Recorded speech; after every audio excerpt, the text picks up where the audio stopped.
शहर कहां गायब हो गया, इस पर हमने एक रिपोर्ट दिखाई थी जिस पर अभी आप रिएक्शन सुन पा रहे थे। अब ये गूंज सदन के भीतर भी सुनाई दे रही है। शायद कोई बेहतर जवाब मिल पाए और काम हो पाए।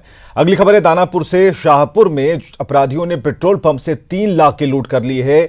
6 की संख्या में पहुंचे अपराधियों ने इस वारदात को अंजाम दिया है। लूटपाट के दौरान अपराधियों ने 3 लोगों को घायल कर दिया, जिन्हें इलाज के लिए अस्पताल ले जाया गया। घटना की जानकारी मिलने के बाद मौके पर पहुंची पुलिस सीसीटीवी को खंगालने में जुटी है। 10 के दो, एक बोला कि 50 के दो, 50 के दिए। वो पैसा भी चुपचाप से दिया। पैसा लेकर के हम और आगे में बढ़ गए। अब पीछे से आया, आई कॉलर धर करके बंद यहाँ पे मार दिया, पीछे से मार करके आए वो आगे यहाँ भिड़ा करके पूरा कैश निकालना चालू कर दिया। अक्सर पेट्रोल पंप पर लोग कोई असामाजिक तत्व आके धमकी देते ही थे, कोई ना कोई अपना। लेकिन आज ऐसा हुआ कि नोजलमैन से तेल लिया, तेल लेने के 200 कुछ रुपए का। उससे नोजलमैन पैसा मांगा, तो पैसा मांगा, उसको पिस्तौल निकाल भिड़ा दिया, उससे और बल्कि पैसा छीन लिया। और अगली खबर है नालंदा से, जहां शाम को राजगीर थाना क्षेत्र में शराब माफिया के खिलाफ कार्रवाई के दौरान धंधेबाजों ने पुलिस की टीम पर हमला कर दिया है और 5 पुलिसकर्मी जख्मी हुए हैं। शराब माफिया की ओर से की गई इस रोड़ेबाजी के जवाब में पुलिस ने 5 राउंड फायरिंग की है। घटना मार्क्सवादी लेनिन नगर मोहल्ले की है और सभी घायल जवानों को स्थानीय अस्पताल में भर्ती कराया गया है। इस घटना के बाद एसपी नीलेश कुमार भी घटनास्थल पर पहुंचे हैं और जांच में जुटे हुए हैं।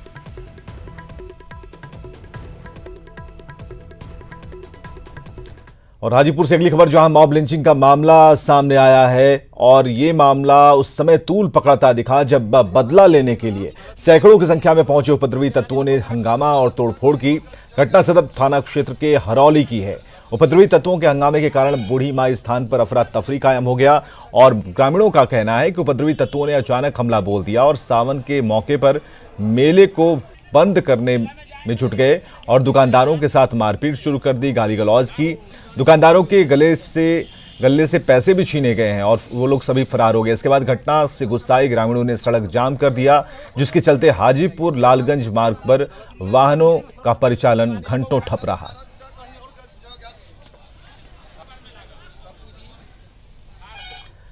और एक बार फिर पटना पुलिस की दादागिरी सामने आई है। अपराधियों को गिरफ्तार करने में पुलिस कछुए की चाल चलती है, जबकि आम लोगों पर दहशत फैलाने में पटना पुलिस कोई कसर नहीं छोड़ती। ताजा मामला है पत्रकार नगर थाना इलाके का और यहां पुलिस कर्मियों ने एक मेडिकल छात्र की पिटाई की है, वो भी बिना कारण पूछे। छात्र ने जब पिटाई की वजह पूछी तो पुलिस कर्मियों ने जबरन कागज पर वाहन जांच की बात लिखवाई, जबकि छात्र पैदल ही जा रहा था।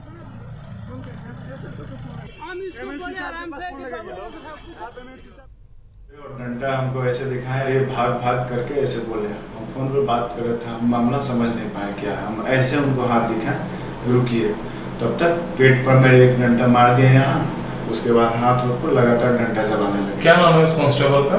उस कांस्टेबल का कंफर्म नाम नहीं याद है, लेकिन एक सुनील नाम का कांस्टेबल था जिसके पास लास्ट में बड़ा बाबू नाम फोन किए थे तो सुनील बोले थे, उसका नाम याद है। चोट आई आपको? हाँ। और इधर कैमूर के 7 मजदूरों को तमिलनाडु में बंधक बनाया गया है। पीड़ित परिवार डीएम और एसपी से मुलाकात कर बंधक को मुक्त कराने की गुहार लगा रहे हैं। नंदुलाल ठेकेदार के कहने पर ये सभी मजदूर तमिलनाडु काम करने गए थे, लेकिन भारी काम देख मजदूरों ने काम करने से इनकार कर दिया और इसके बाद सभी मजदूरों को बंधक बना लिया गया और मारपीट की जाती रही। शिकायत के बाद कैमूर के अधिकारियों ने श्रम विभाग से संपर्क साधा और तमिलनाडु के अधिकारियों से बात कर कार्रवाई की बात कही है। बच्चों तमिलनाडु गया, इस रोड जंक्शन पर इन लोग को उतारा गया और वहाँ उतार के इस 7 बच्चों को एक फैक्ट्री में ले गया और फैक्ट्री में ये लोग देखा कि हैवी कार है तो ये लोग बोला कि हम लोग काम नहीं करेंगे, जिसको ज़बरदस्ती बंधक बना लिया और सारा मोबाइल सर सामान इन लोग को रख के और काम ज़बरदस्ती कराया जा रहा है। सबको खाने पीने के लिए भी नहीं दिया जा रहा है। लेबर डिपार्टमेंट से और डीएम साहब से संपर्क किया गया है। पुलिस की मतलब जो नंबर दिया उस पर से फोन कोई नहीं उठा रहा है। हम लोग भेज रहे हैं कि पता कर रहे हैं क्या सच्चाई है। और बात एक ऐसे सड़क की जहां मिनटों का सफर तय करने में घंटों लगते हैं। मधेपुरा की सड़क जानलेवा है और इस राह में बड़े खतरे हैं। सावधान, ये सड़क जानलेवा है, बड़े खतरे हैं इस राह में। इस सड़क पर सफर नहीं है आसान। मधेपुरा का स्टेट हाईवे 58 की ये तस्वीरें देख आप हैरान हो जाएंगे। भटगामा चौसा उदा किशुनगंज का ये रास्ता आसान बिल्कुल नहीं है। इस राह में खतरे ही खतरे हैं। कहने को तो ये स्टेट हाईवे है, लेकिन इस सड़क पर गाड़ियां चलती नहीं बल्कि फंसती हैं। गड्ढे में सड़क है या फिर सड़क में गड्ढा, ये समझना आसान नहीं है। उदा किशुनगंज से भटगामा 0 माइल की दूरी करीब 30 किलोमीटर है, लेकिन ये दूरी 4 पहिया वाहन को तय करने में 3 घंटे लगते हैं और ट्रक को तो 10 से 12 दिन भी लग जाते हैं। कब से खड़े हैं यहाँ? 13 दिन हो गया है।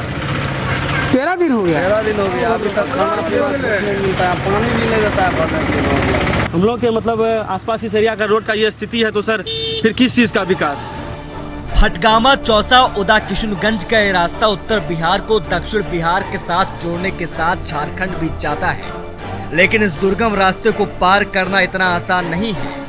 और तो और सड़क पर चलने वाले ओवरलोडेड गाड़ियों ने समस्या और बढ़ा दी है। जान से तो ज्यादा माल भर लेते हैं। गाड़ी का कैपेसिटी है 10 टन का, भरते हैं 55 टन 60 टन। क्या होगा रोड का गति? इससे ज्यादा कैपेसिटी का गाड़ी उस पर चलती है। इसके चलते रोड डैमेज होता है।